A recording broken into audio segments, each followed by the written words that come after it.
So what we're going to do, therefore, is we're going to worry a little bit about it to see what's really going on. So what's going to happen is the U.S. is going to push for something between 10 and 30%, 25%, 20%. But Europe, they say, listen, this is ridiculous. We used to pay 2.5%. Now I'm going to pay 30%, 20%. That's it. They have a package ready. This is a huge package. And it's going to impact everything going through the process. And this is what you have to worry about. Why? Because it's going to impact prices. It's going to impact the way, it's going to impact inflation in the US. Europe will suffer more since US has a large trade deficit. Right now, Europe is paying 10%, right? And they were paying 2.5. Now they could potentially pay 30%. This is a huge increase. So Europe is stuck. And do you know what they're doing right now? Right now, Europe, the Europeans, right, are heading to China. Remember what I told you about China? Today, they're going to China to celebrate the 50 years of diplomatic ties. But what are they really doing? Well, what they're doing is that they are saying, listen, I'm dealing with the US by next week, August 1st. What do you recommend that I do? What do you recommend that I do? Can we do some sort of a deal? Even though I really don't like you that much because I don't like your position with Russia, what am I supposed to be doing? What can we make a deal? Can I make a deal with China? So the Europeans are over there, but the only thing is China is close to Russia, supposedly. I mean, they're giving weapons or whatever, and obviously Europe cannot stand Russia anymore. So it's an overtly antagonistic relationship. So what are they going to do? And China obviously is looking at this and saying, let me see how am I going to deal with you really, because I know what you're doing. They all know what they're doing, all of them. The thing is, Europe is what we call perpetually stuck in a bind, right? Basically, what's happening, China's main message to Europe will be, look, who's your friend? America says it's your friend, and yet it's putting tariffs on you. So maybe I should be your friend.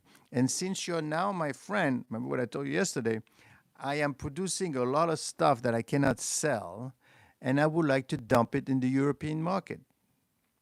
Well, the reason I have a lot of stuff that I can't sell is because the U.S. don't want it anymore, because they're charging me too much tariffs, and I can't export as much, and that's a problem for me. So therefore, I would like to dump it in your market.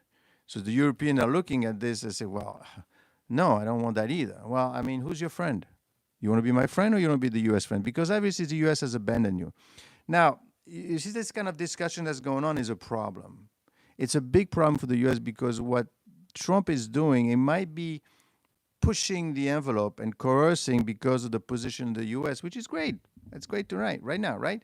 The thing is, you're forcing these people into other people's bed that they might not want, but they might not have a choice. So be careful for what you get, because you may get it. Meaning that Europe, yes, is confused. Yes, doesn't know what it's doing. Is going to pay more. I mean, they're paying 10%. Well, remember, last year they were paying 2.5%. Now you want them to pay what, 30%?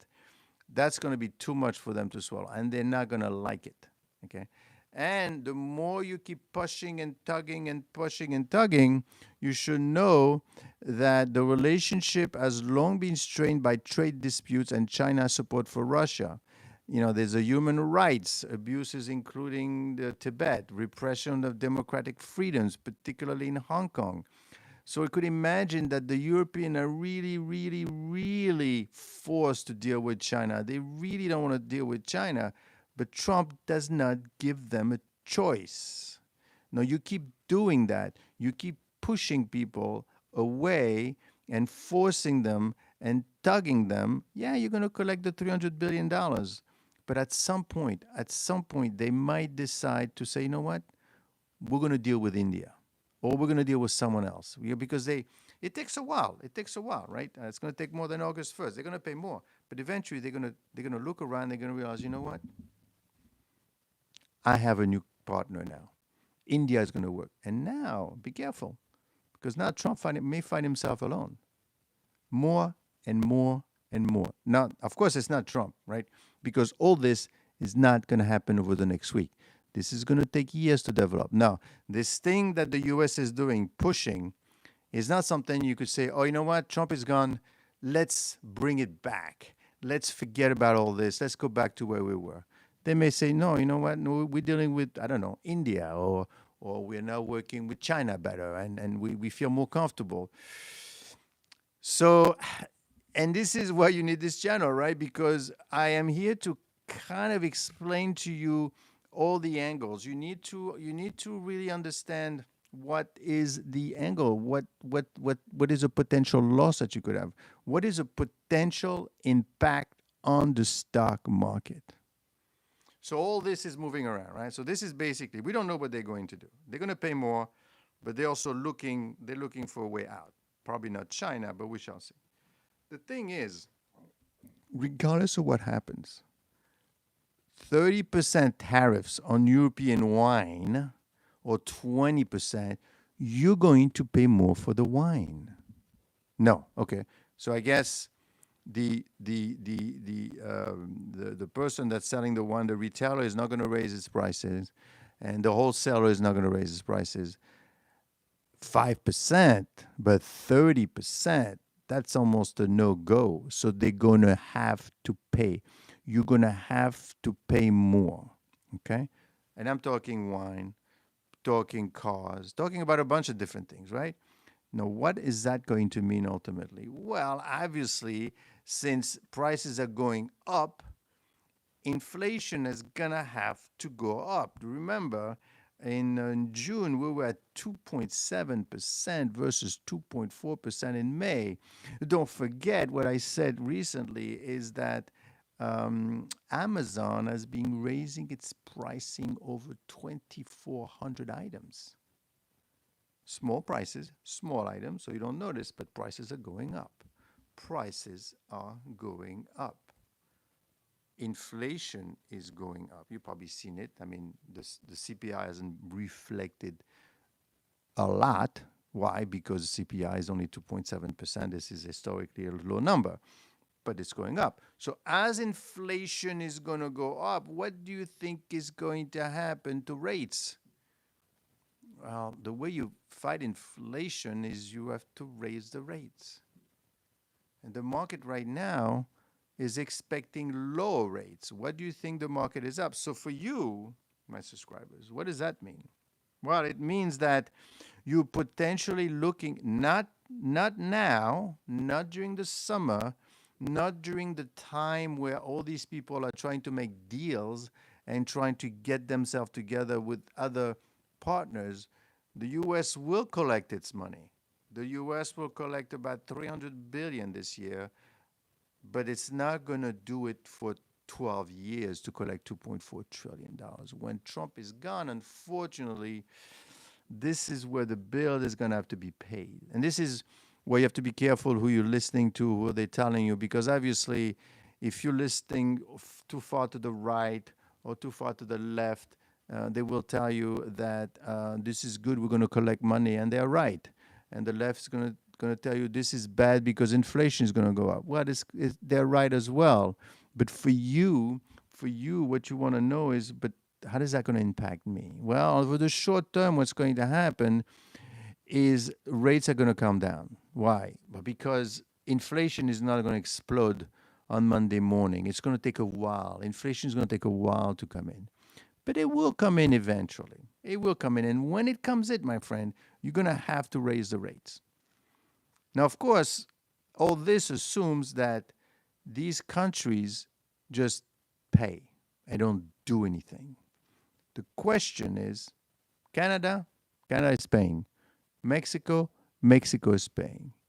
China, paying. Japan, paying. Europe might be a different business.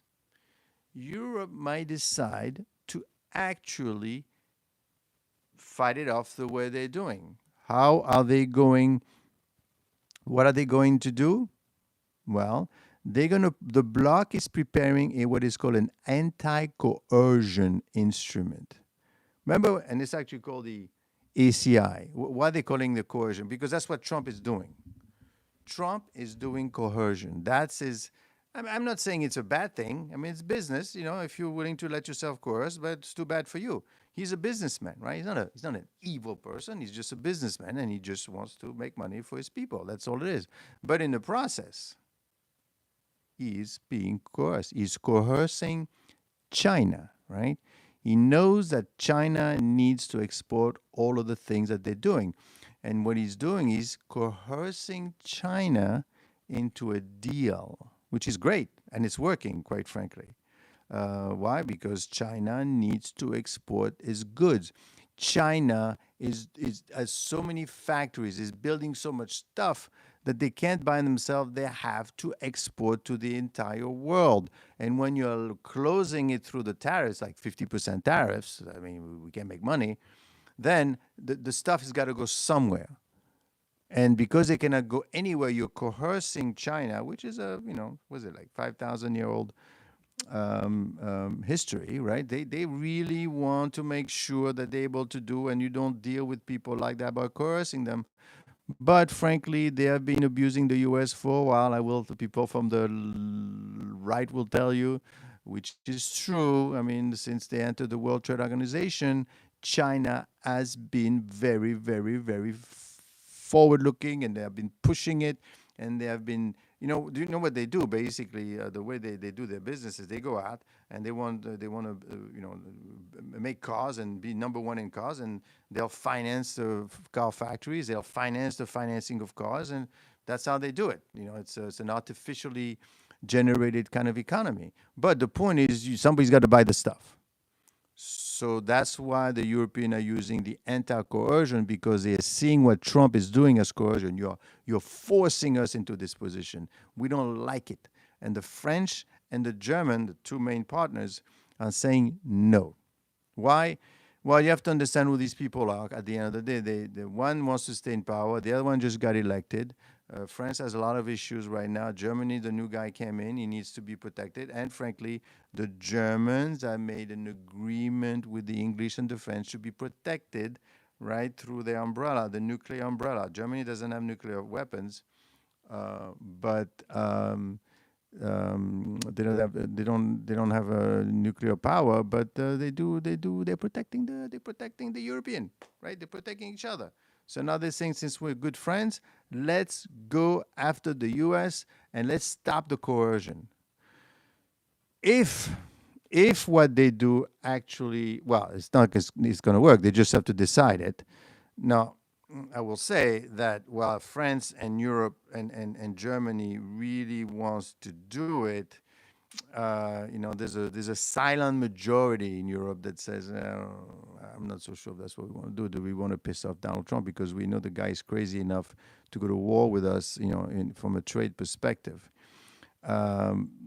So the U.S. official have told the EU trade chief this past week that they expect President Trump to demand further concession from the bloc. This is a great way to learn how to negotiate and learn from that, because see what happens at the end of the day, right? Including a baseline tariff on most European goods that could be in the range of 15% or higher.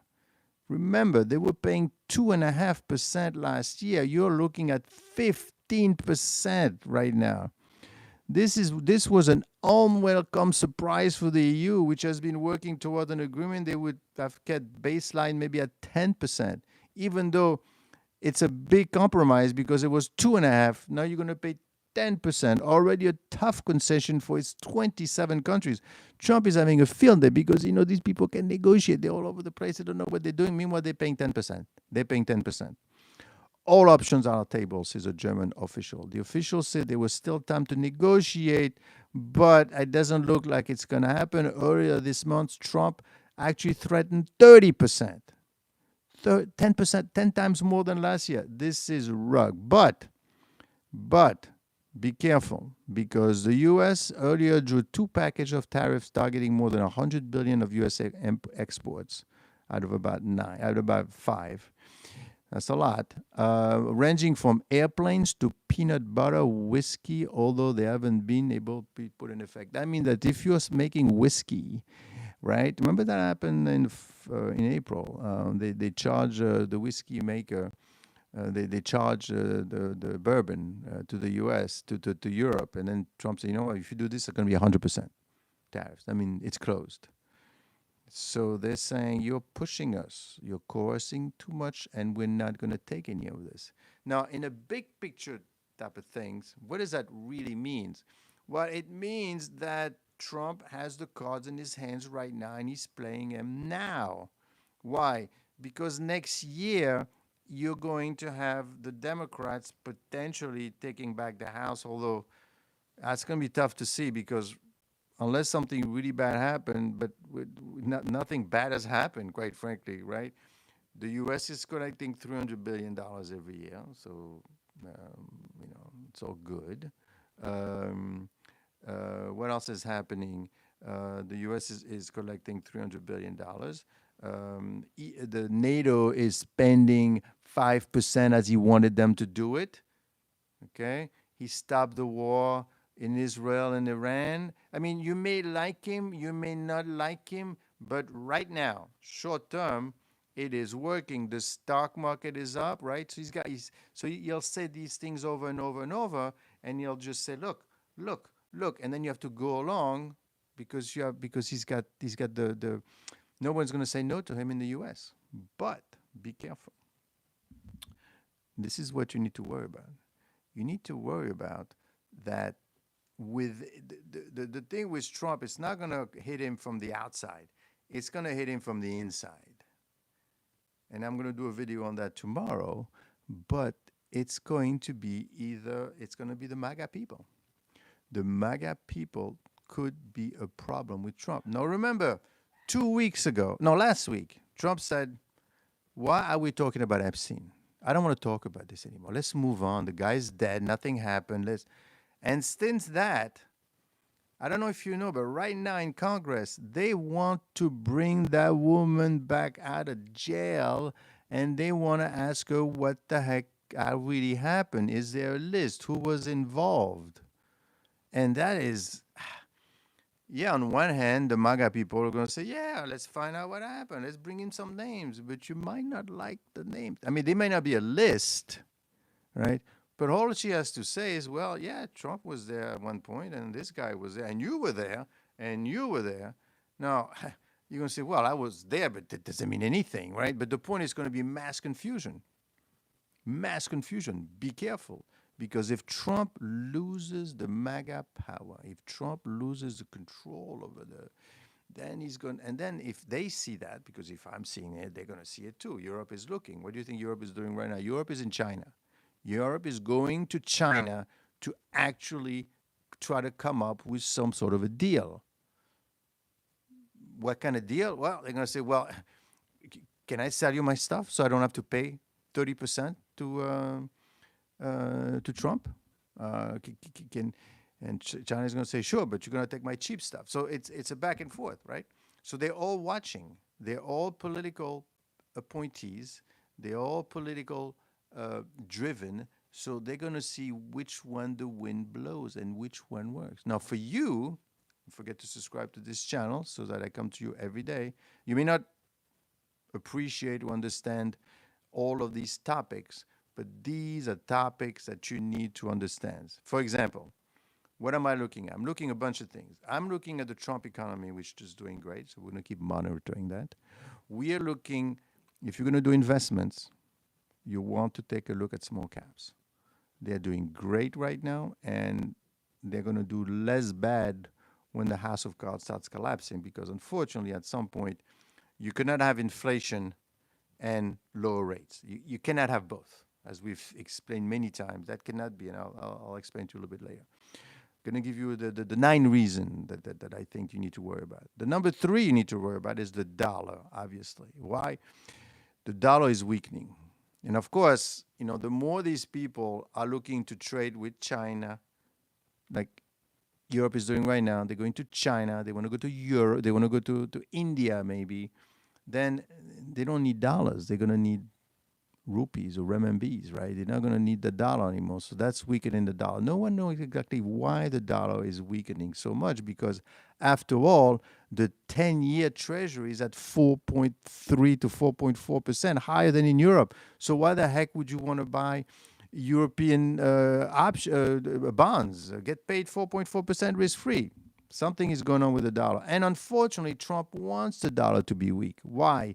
Because the export, right? When you're European and you want to buy Boeing or Harley Davidson, it's cheaper for you because forget the tariffs. It's cheaper for you. So he wants that weak dollar. So they have to be very careful. Now, the number 5 you need to worry about is Trump versus Powell. Yes. Why do you need to worry about Trump versus Powell? Because he wants them out. So in the middle of all that, you're probably going to have a quitting Fed chair. That is going to be a lot of damage if this guy quits. And they're pressuring him. And the poor guy is, he's not that kind of used to that kind of pressure, right? There's a lot of pressure put on him to. Why did you build? Where did you make this building again? And how much did you spend? And where were you? And why did you decide that? And why you keep saying that the tariffs are inflationary when they're not? Because we could see it, or is it because you don't like the Republicans and you like the Democrats? After all, you did vote, you did raise the rate when you know what I mean. See the argument that could be done. So the guy is not really relaxing. He's under pressure constantly. So I believe that he is going to quit. He has got no choice. And it's not just me saying it. The president of King College in England, who was a big contributor to Bloomberg, say, well, maybe he should quit.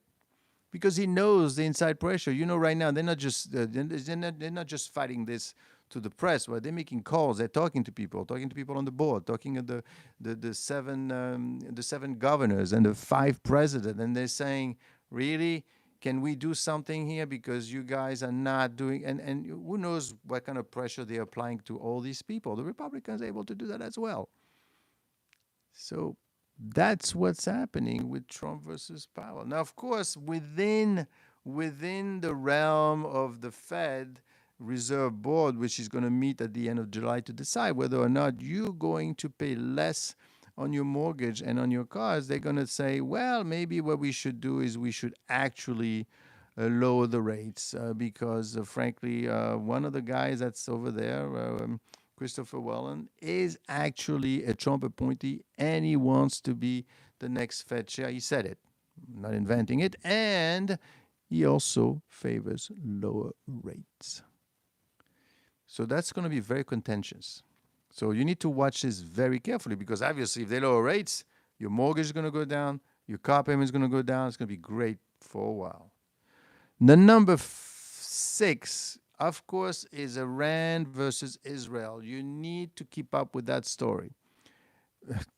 For obvious reason is because we want to know what happens next. And more importantly, besides the fact that there's going to be a war or whatever, and nuclear, very unlikely, obviously. The point is that, as I always said, the Iranian just wants to keep making $2 trillion to make a bomb.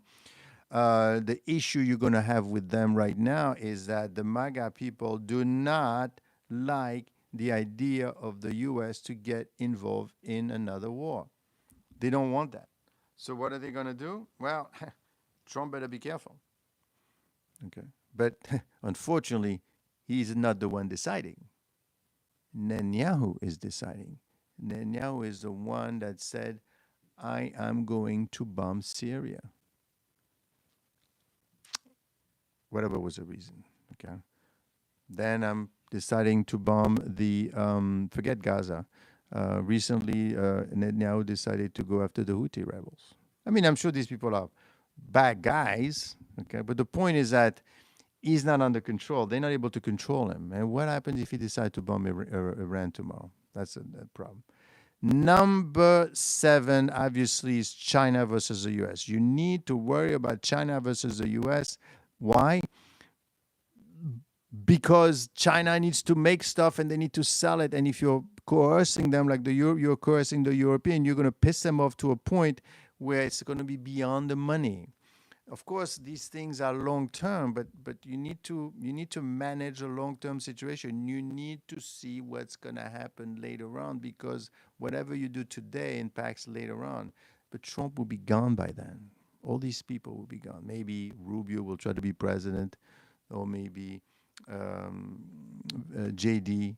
I'm sure they want to be president. They're just waiting for that. So they're managing their image and their appeal. But the point is, that's what they're going to do. So you have to be very careful. Number 8 is inflation watch. And obviously, as per today's comment, pertaining to the Europe is ready to fight back, is they're fighting back, all this is going to be very inflationary. Everything is going to cost more money. And worse, you will not be able to sell your stuff over, right? Because if they start going after Boeing, don't forget, there's two big airlines in the world, right? You've got Airbus and you got Boeing. Airbus is based in France and Boeing is based in the US. So if you keep coercing Europe into, like a 20% tariffs versus the 10 that they're paying now and the 2.5 that they paid last year, you're going to pay a lot. You won't be able to sell Boeing. Do you think Boeing right now can afford not to sell planes to Europe? So all these things are impacting you, my dear subscribers. They are impacting you in big ways, depending which business you're in. Let me put it this way. So basically, airplanes. So if you're in the airplane business, be careful. Peanut butter, whiskey. And of course, what they want to do, they want to go after something very particular. And what they want to do is they're preparing what is called, and listen to this, this is major. They're preparing massive retaliatory tariffs. The European Commission is finalizing counter of 100 billion and earlier 21 and $72 billion plans. This could include a 30% tariffs on American products. So basically, if you want to sell your stuff to Europe, 30% is going to cost you. How could you make money with that? Pending approval after August 7th. So they're putting a date on it. August 1st is a date where Trump comes in, and August 7th is there. Germany and France are urging the EU to activate the anti-coercion instrument, what is called now ACI. So they're saying we got to stop being bullied by Trump. Let's do something about it. Diplomatic and negotiation pressure. Despite the lowering tariff, the EU continued negotiation. Obviously, they want to keep talking, but they're saying, I got this hammer ready to smack you on the head, Donald. EU leaders, including von der Leyen and Macron, are coordinating intensively a present united front before the Beijing and US deadline. So don't forget, the Europeans right now are off in China. What do you think they're doing there? They're trying to see, is there a way for us to start doing business together? Because I cannot trust the US anymore. This is heavy talk. Right? This is from the time J.D. Vance went to Europe and said, you know what? You're on your own. We're not going to storm the beach of Normandy for you anymore. So find someone else. Okay? In the meantime, while you're looking, you need to pay us 10 to 20 to 25%, by the way. Now, having said all that, it looks like Trump is the bad guy, right? It looks like, wow, it's terrible what he's doing. It's not fair. He's coercing these people. But you have to understand also from the U.S. perspective, the U.S. needs to start building things in the U.S. Now, of course, that's what they tell you, right? This is the idea. Well, we want to bring their business, but practically speaking, that's not going to happen anytime soon because it takes time to bring a business over. Now, you're seeing a lot of, like Japan just announced $500 billion. I'm going to look into it in more detail, what exactly that means. For example, they had a $500 billion infrastructure project for AI to be built in the U.S. They haven't really done much of anything. So basically, they're giving you all these big numbers, but what is really happening? What is really being done? And this is something that this channel is about coming up with the risks. What are the risks involved? And don't forget to join this channel, by the way, because what I'm going to tell you, I'm going to give you a bunch of risks that are happening, which are going to impact your job, going to impact your stock market, your portfolio, obviously, but also we're trying to discuss and we are trying to understand what it is that we do, trying to understand what it is, how they, how could you benefit from the situation? Because you're being told that this is going to be a tariff war. Okay, well, how are you going to make use of that, right? Um, well, you need to know what it means, if it's likely to happen, and what's going to impact on you. What is the likelihood that that the Europeans are going to strike back? I would say right now pretty high. Why? Because France and Germany want it. They want to do something. They want to be able to show resolve, and they're going to show that resolve at some point. That resolve is going to work. They are going to be in trouble because they are going to force any kind of U.S. business going to the U.S. at 30% tariffs. That's what they're going to do. Now, of course, you're going to say, well, how do we know if that's going to happen? Well, the fact is that they are going to China to talk about ways for them to, they want to strengthen their hands, right? So that they go back to Ludwig or whatever in the US and say, listen, I am not paying 25%. I refuse to pay 25%. And the US is going to say, but you need me. You're going to get hurt more than I do. That's called coercion. And if you have a leader that's able to look forward, has some principle, they will say, no, we're not going to do it. And that's it.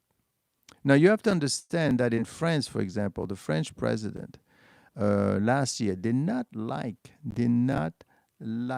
what happened with the election, and he disbanded the whole government, and he had them vote all over again. That was a very ballsy move. It's a ballsy move. It's like basically going to Congress and say, okay, let's start voting all over again. You guys are let's redraw the line, restart everything, and say, what are you doing? This is crazy, because now what's happening, the far right might be going in, and they almost did. So this is who you're dealing with. And the German guy, quite frankly, just got elected, and he needs to show resolve. So these two people are motivated. And the silent minority is very silent. They don't want to say anything. So something is the Europe is very, very unreliable and extremely volatile, and unfortunately very important. Yes, they're going to hurt. But you know what? That's what's going to happen. And of course, that is going to create inflation. That's going to create uncertainty. My biggest concern of all this is that you keep doing all these things with trade, that you're treating trade like a hammer to kill a fly, and you're breaking the concrete all over the place to get to that fly. You're going to get the fly eventually, but when you're done, the concrete is all going to be broken. And then they won't look at the U.S. the way they used to. Now, of course, I mean, what is there not to like, right? You help them fight the war. You spend money on, the U.S. has been as a trade deficit with China, but also has a trade deficit with Europe. And what does that mean? That means that the U.S. is paying for all these items, and they're not making any things anymore. I mean, they're making some of the things. But frankly, when we talk about trade deficit, is really tied to the manufacturing, hurting a lot. Manufacturing is hurting a lot in the U.S. Now, of course, in terms of services, no trade deficit there, doing great. But in terms of the trade deficit, that's for example, the U.S. does have a trade deficit with Europe. In goods alone, is $236 billion. And including services, it's around $161 billion.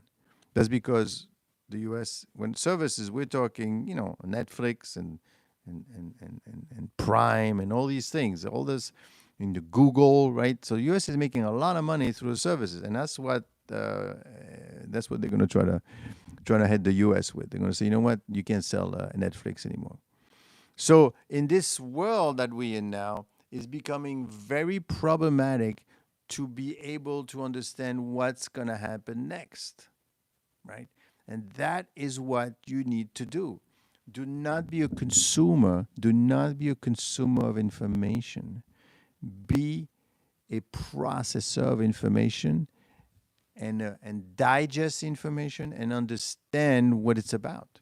Because at the end of the day, you need to understand the risk. When you cross the street, don't you look left and right?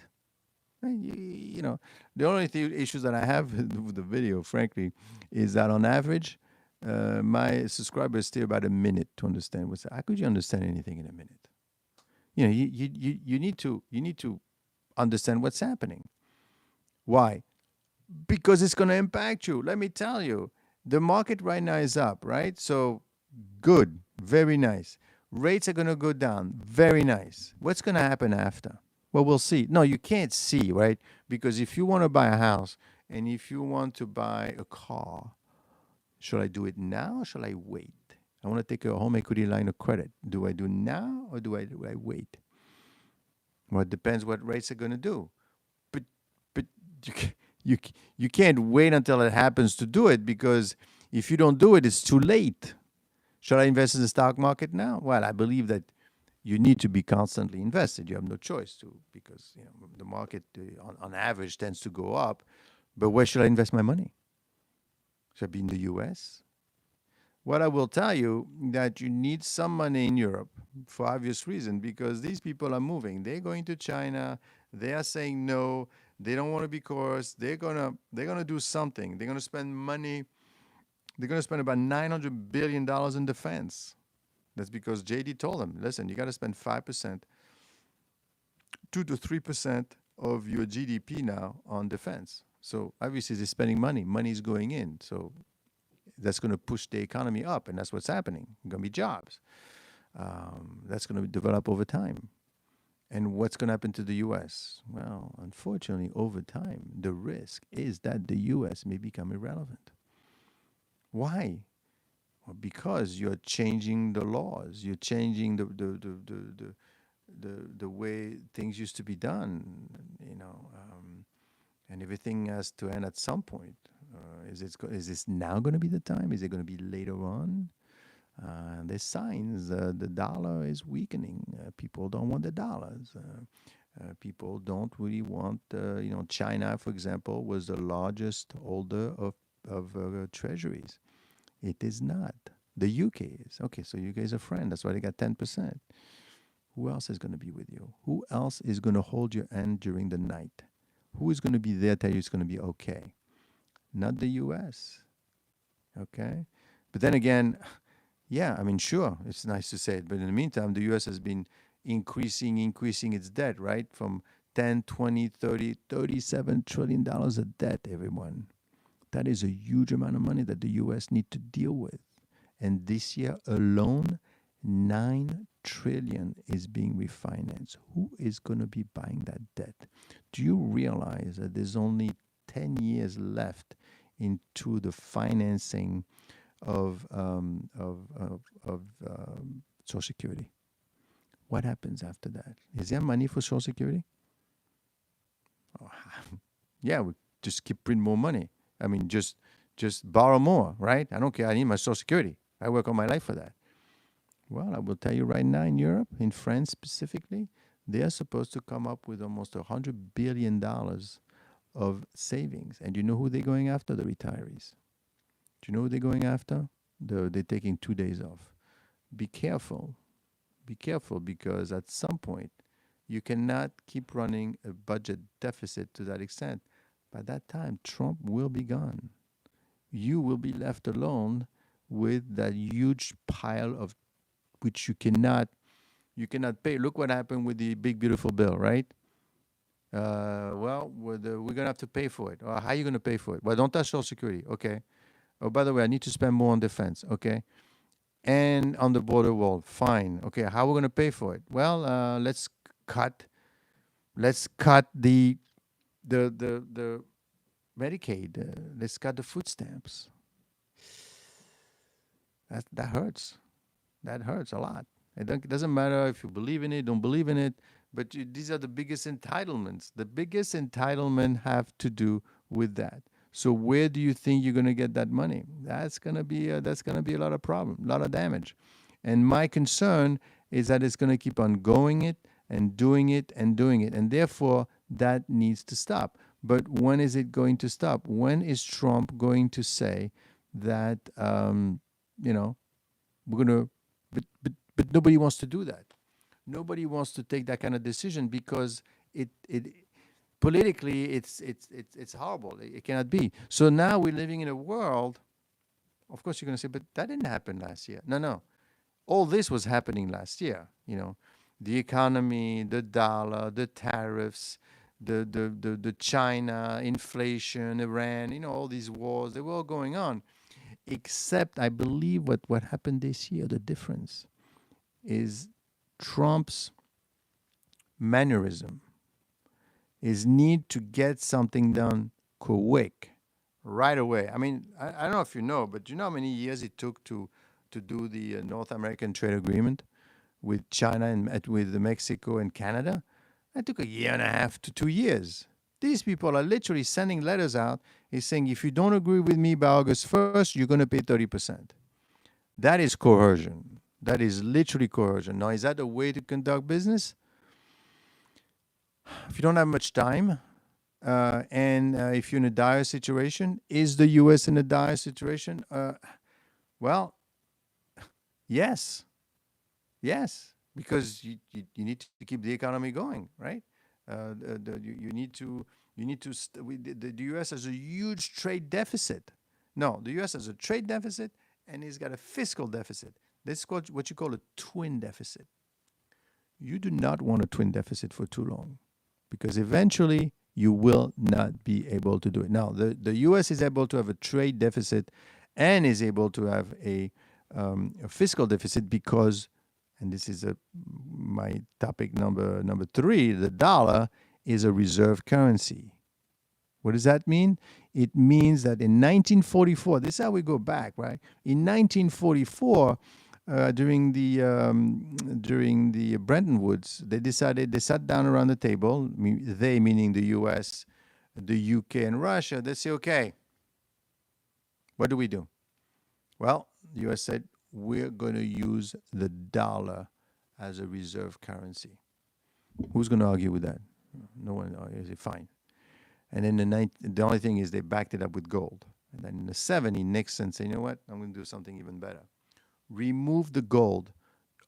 The dollar alone is good. Now, you may not really appreciate, and let me see if I could explain that to you, what a reserve currency is, but 68% of all transactions, of foreign exchange transactions, are done in dollar.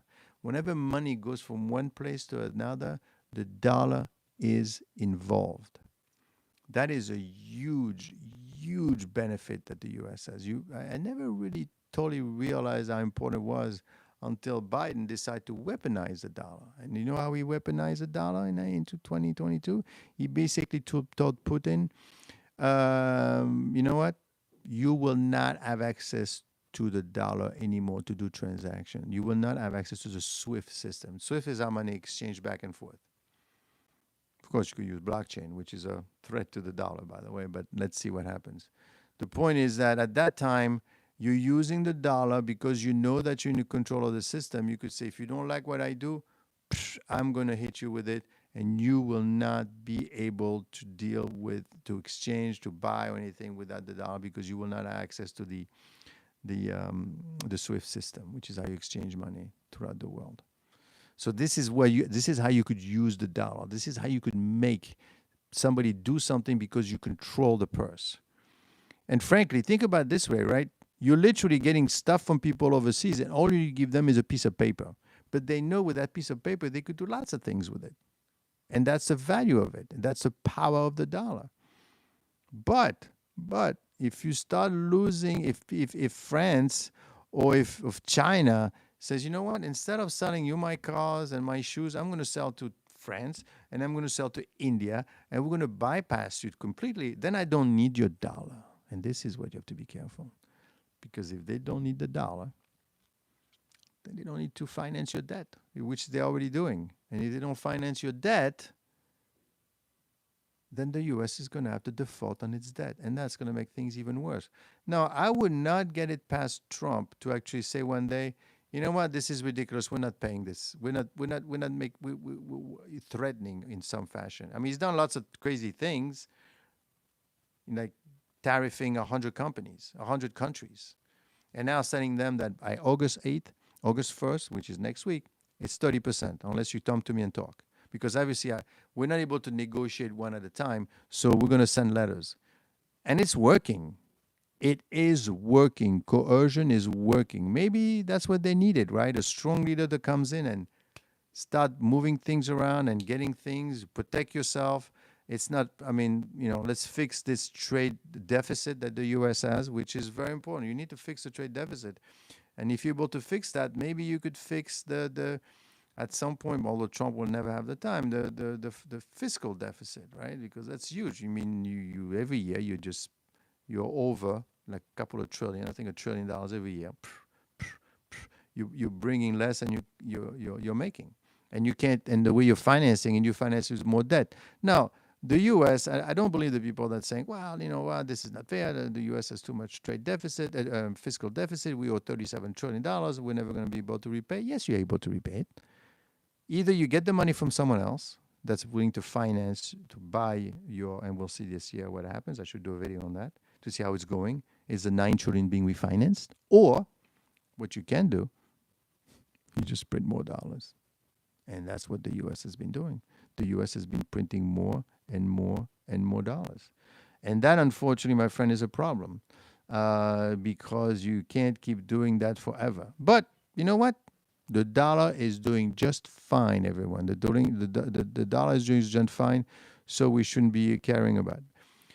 What I think is going to be the next thing we need to be worried about is obviously what Europe is going to do. And that's going to happen very soon. This is August 1st.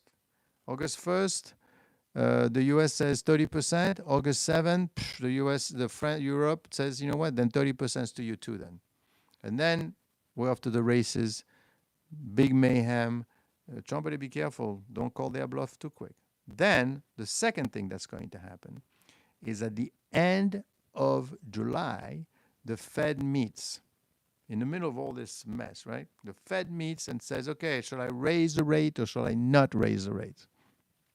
Well, quite frankly, what they're going to do is they are going to probably raise the rates.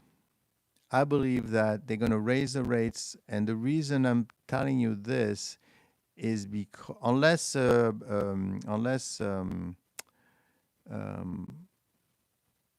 Powell leaves, which is a different topic, they're going to raise the rates because, first of all, they said we have two more rates increase during the year, okay? And they're going to meet in July already. So two more, if they don't do it in July, there's not much time left. But within the Fed, and this is important for you to know, especially if you're looking to finance, within the Fed, there is this guy, Whalen, and he is one of the board of governors.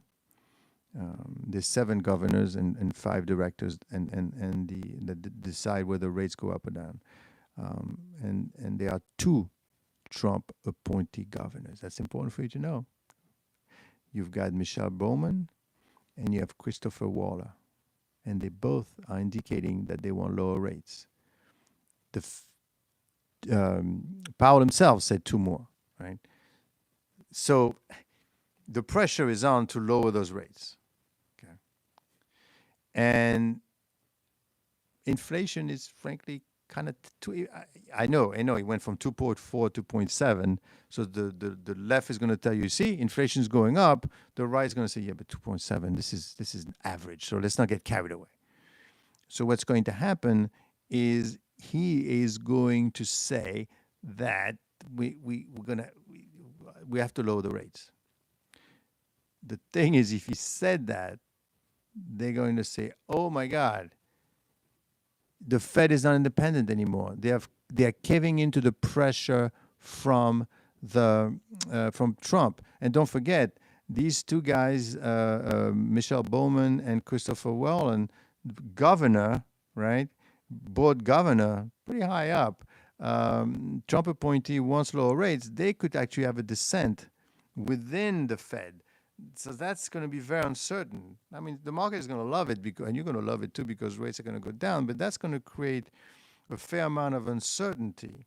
And the reason why it's going to happen is because Christopher Waller wants to be the next Fed chair. And I believe, my theory is this, is that his job is to coerce, well, not coerce, but create dissent within the governors, right?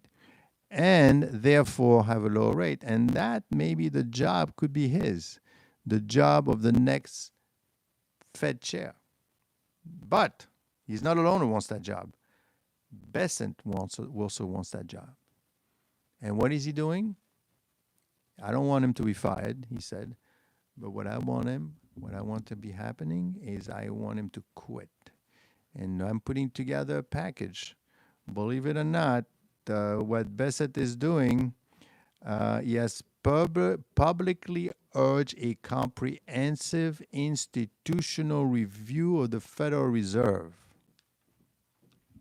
This is serious business. And it includes the building, but he's basically saying, what is the Fed really doing? And I will tell you, he's not completely wrong, because if you were to look historically, as the Fed decision been successful, I would say that the Federal Reserve track record in predicting inflation, especially over the past few years, has been mixed at best and has been drawn significant scrutiny from economists, markets, and lawmakers. You have to understand that the Fed is not the most famous and the most liked and the most institution. And in 2021, for example, when I'm looking at my notes, I would say that the Fed major misses. The Fed underestimated inflation sharply. Officials respectively labeled inflation as transitory, and it was not. And in fact, the Fed chair himself admitted the error in late 2022. So the Fed's ability to predict anything, and especially when they're saying that, you know what, because of the tariffs, I'm not so sure if this is going to be so inflationary. Hey, Mark, how you doing? Okay, so I'll be very concerned about that. I'd be very scared. I would wonder, what it means. Okay, so at the end of the day, when you want to take a look at, is you want to understand what this Fed business is going to end up being. And unfortunately, I believe that you're going to have, it is unfortunate, and I'll explain to you why. You will have a rate decrease in July. Now, of course, unless don't forget, you're having a review, a full review by the board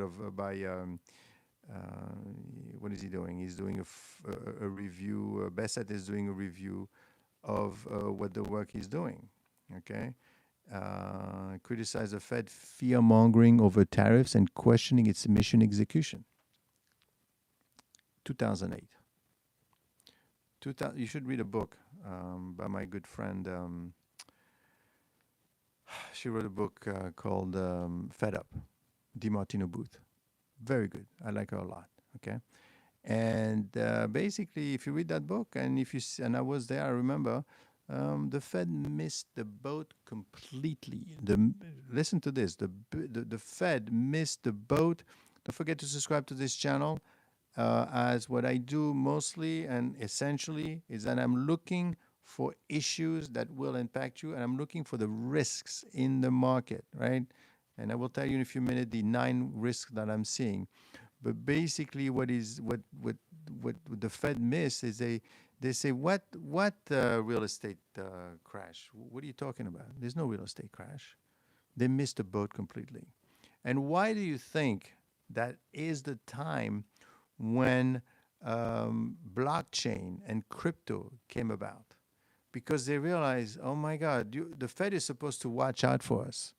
The Fed is supposed to watch out for the system, the financial system, and fight inflation and all that. They missed the boat.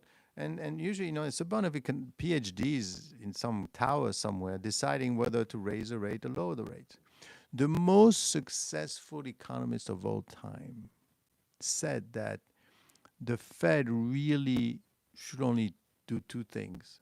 They should just play with the money supply. When money is needed, they bring in the money, and when money is not needed, they pull the money back. That's all they should be doing. They shouldn't be involved in that. They have way too much importance.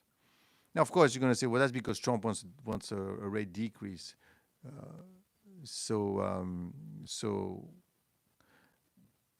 how does it? What do you mean, Mark? What do you mean? How does it relate? What I'm bringing up is the fact that the Fed really is not doing such a great job historically, and they have too much power. And of course, if you have this situation with the Fed and you have this situation with the tariffs, the potential war. Oh, how does this affect you? The Fed is going to have a huge impact on you. Huge impact. Why? Because right now, it's going to be a positive impact, obviously, right? Because they're going to lower the rates in July. Unless, like I said, unless this guy leaves, unless Powell leaves. See, there's layers, right? The top layer, they're telling you, everyone, they want to fire him and they can't fire him. They want to fire him, but they can't fire him. That's all you hear, right? They want to. That's not what the story is. The story is Bassett wants the job, but Whalen also wants a job. They both want that job. And depending on what's going to happen on July, either he quits or at the end of July, then Trump is doing The Apprentice basically, and it works great. You want people to compete. The better one wins. The only thing is you're coercing both of them into a position that they may or may not want. I mean, they obviously want to become the Fed chair, but it could be an issue long term. What do I mean by that? Well, Whalen and obviously Bassett said, I am going to lower the rates. Okay, fine, you got the job. I don't care what it is, lower the rates. At the same time, you're coercing all these other countries in doing your bidding, and you're charging them more money. That's creating inflation. You cannot have both. Now, of course, you're going to say, well, if Bassett becomes the Treasury Secretary, he becomes the next Fed chair, he is not going to, lower the rates if there's inflation. We shall see. I will tell you that in the 70s, Arthur Burns was a Fed chair at that time, and he just did whatever Nixon wanted him to do. And we know where that ended up, right? Huge inflation. And to fight that inflation, Volcker came in 1980. You may not remember or may not care, but let me tell you, in 1980, he came in and he raised those rates to 12%. Forget 2.5%, 12%, 13%. It was ridiculous. The country went in a full recession. That is a risk that we're taking. Now, of course, you're going to say, well, this is not going to happen to me. This is how it could affect you. All these things, of course, and what is the likelihood, okay? If we could do a little bit of statistics, what is the likelihood that, risk number one, the Trump economy works out fine. 2, small caps go up. 3, the dollar strengthens. 4, the tariffs work out fine, meaning that the U.S. charges 20% and nobody says anything. 6, no more war between Iran and Israel. 7, China stays alone, pays the 50% that they're paying, doesn't do anything, don't bother anyone. 8, inflation under control.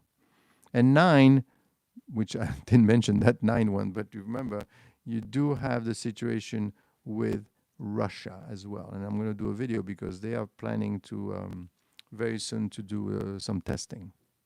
So when you look at all 4 of these, I mean, all 9 of those, what is the likelihood that all of these happen? Even if you put like a 50% chance on all of them. And the way you work statistics, not to get too complicated, but if you have a 50% chance of this happening and a 50% chance of this happening, the chance of those 2 things happening is 50% times 50%.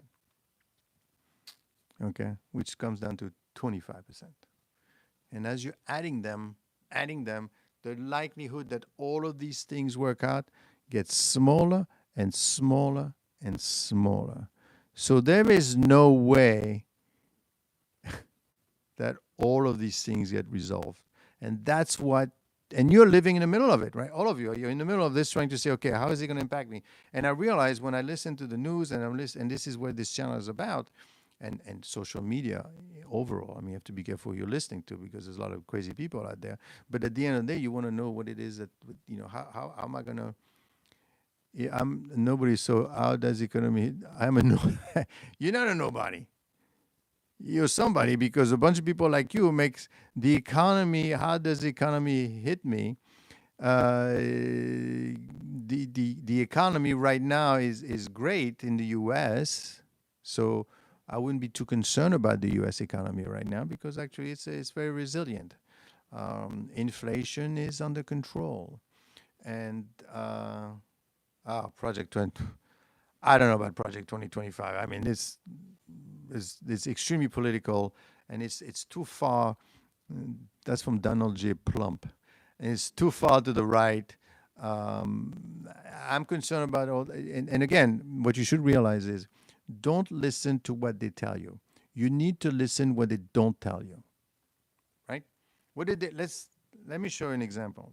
For example, take a look at what happened between Iran and Israel. Right? They said the reason why we have to take Israel is because Iran is building a nuclear bomb, and the reason they're building the nuclear bomb is because they want to destroy Israel. Yeah, I mean, I could fight for that. Hold on.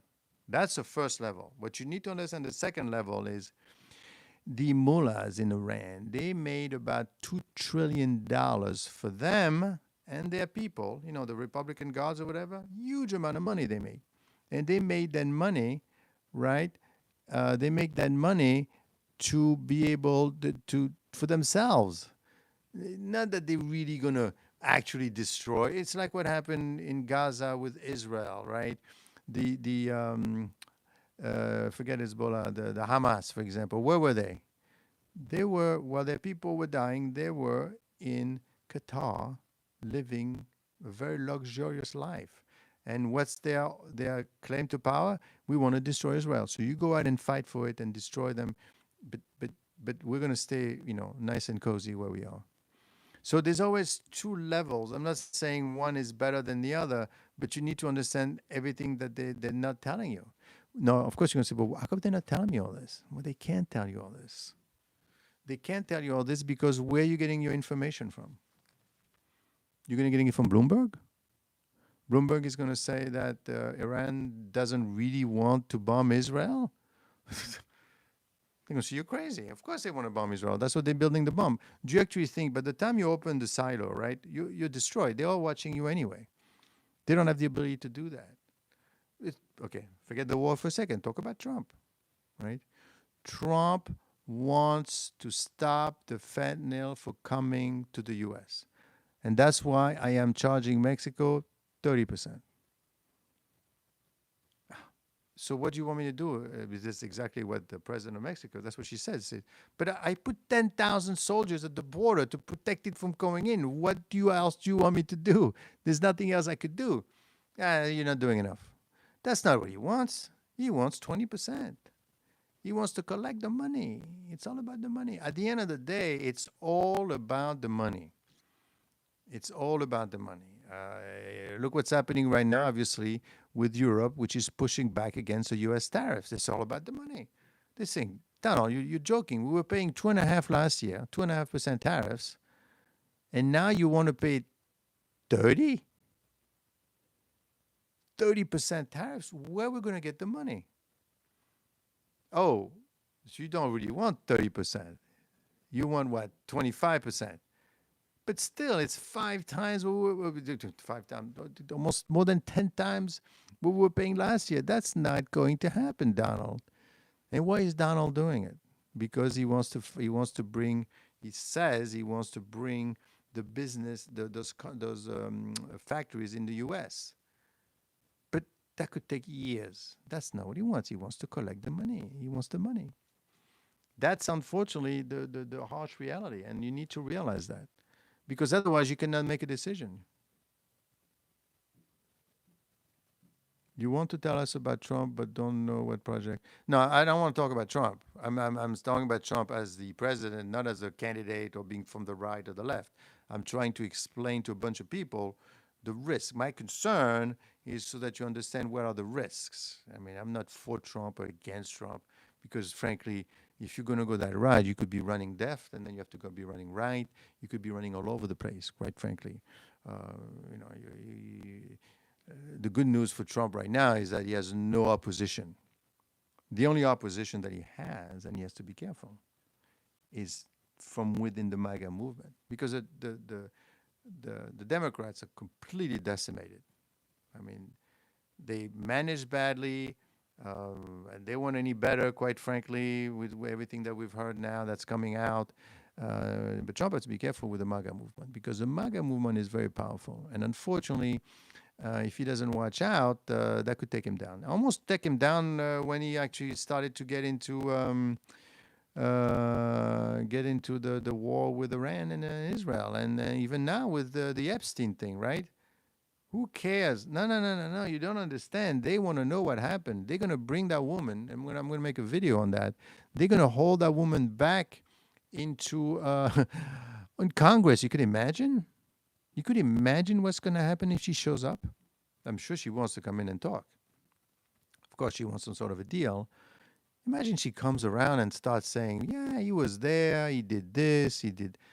I mean, it'll be a catastrophe. And I'm sure some people don't really want her to come out and start talking, right? For obvious reason. But this is to show you the power of the MAGA movement against or for Trump. It made Trump, but it could unmake him. And if I know this, stand firm. Yes. If I know this, don't you think that they know that? So you have to realize that, and I was in these conversations, right? From the top, when you make decisions, you're basically saying, this is what I really want. Now, how are we going to sell this? For example, I am sure that Bassett basically went to Trump and said, listen, you cannot fire the guy. And he's right. That's a bad thing. First of all, it takes forever, and he gets sued, and then it's mass confusion. But if I get him to resign, I would like the job. Well, then go ahead. Make him resign. Well, what I'm going to do, I'm going to do a comprehensive institutional review of the Federal Reserve to see exactly what they're doing, what they're up to, right? And then I am going to, we're going to start the succession process. They already started looking for a new guy with potential, including candidates, including himself, Kevin Hassett and Kevin Walsh and a bunch of people. So this campaign is part of a wider effort, pressing for lower rates, scrutinizing the Fed FT 2.5 billion HQ renovation, and reviewing how it interprets its mandate. Once you start questioning what the Fed is doing and questioning and imagine every day you come to work and somebody questions you. What are you doing? And what are you doing? And what have you done? And what are you going to do next? And why? I don't know if, I don't know if you've seen the demeanor from Powell, but it doesn't feel to me like a guy that's really, really ready to rock and roll all day. I don't know. We'll see, but I'm not so sure.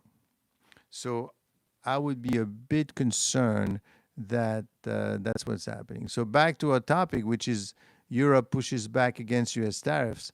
Correct.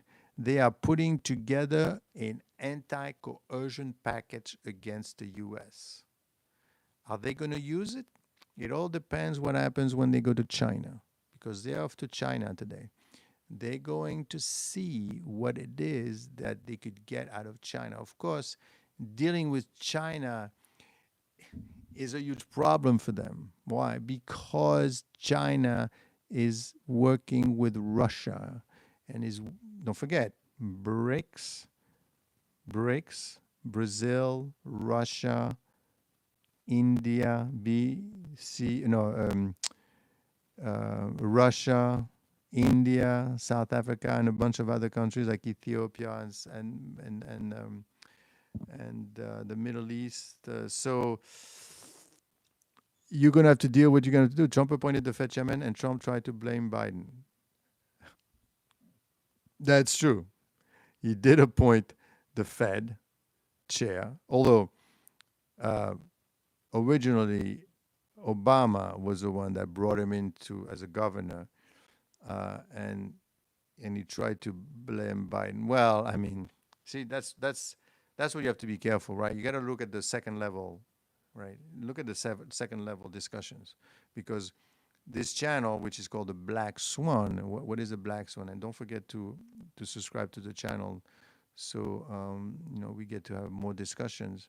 What the Black Swan is about is, we need to find out what else is going to happen, that it's not going to work. What are the risks that we have in this market? That's what you need to find out. And not only you need to know the risk, but you need to understand the risks. And you need to understand the risk before the risk hits you over the head, because they are about to do that pretty soon, right? The first risk that's coming down the pipe is a anti-coercion package from Europe. What is that going to look like? Well, if you're selling bourbon, or if you work for Boeing, that's going to be a problem, because they're going to tariff up to 30%. Of course, Trump is not going to take it laying down. He's going to say, you know what, then it's 100%. You know what, we're closing Europe. How about that? It's going to hurt them. It's going to hurt them more, right, than it's going to hurt the U.S. For now, for the beginning, but ultimately, that could be an issue. That could be a huge issue at some point, and that's something that needs to be understood. Now, of course, how much of that is going to be impacting us, we shall see. But if I'm looking at my latest information, I mean, Canada, unfortunately, we really can't talk about Canada because they basically folded. They said, no, we're going to do this. I don't agree. But ultimately, they just folded, unfortunately. As far as Europe, I will say this. There is a silent majority against triggering the ACI, which is the anti-coercion. A lot of people really don't want to mess around with Trump. And I think that's what Trump is betting on. It worked with Mexico. It worked with Canada, right? Why is it not going to work with Europe? I mean, are they willing to throw the baby with the bath water?